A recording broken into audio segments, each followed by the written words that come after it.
We got this crazy idea that what we needed was schools with no windows. The architects of some of those schools that were built in the 70s said, oh, there are windows. See that strip of light up at the top of the wall? We call that the vision strip.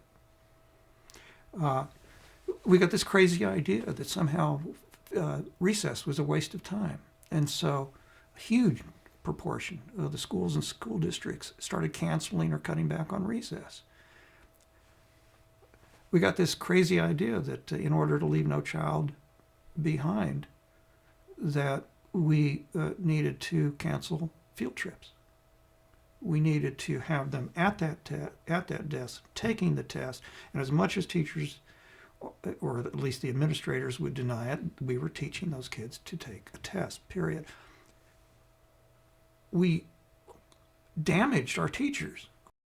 The environmental educators are doing a great job, but there are all these other teachers, the English teacher, the biology teacher, the art teacher, who insists on getting kids outdoors to learn, to write poetry under the trees, to do artwork under the trees, et cetera, et cetera.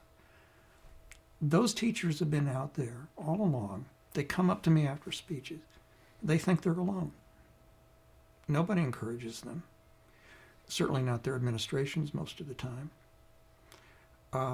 They're very discouraged. What we hope is that they can be networked, that they can begin to be a real force in our schools, not waiting for the school boards to change, but those natural teachers. Every teacher can be a natural teacher. Kids learn better outside. I mean, there are lots of studies showing up that really indicate that if we really want our kids to do well on tests, we'll get them outdoors. I'm thinking about writing a column someday, but want your kids to get into Harvard, tell them to go outside. And it's true. When you look at the effect of the natural world on the ability to learn, I'm not talking about necessarily learning about nature necessarily, that's part of it, but just learning in nature. When people think about nature, they think of it as something separate from human beings, and yet the more we understand it, the more we know that this is who we are. This is part of our humanity. We are part of nature, nature's part of us. We are inseparable, to the extent that we realize we're inseparable. And when we take nature away from people, we take away their ability to be full human beings.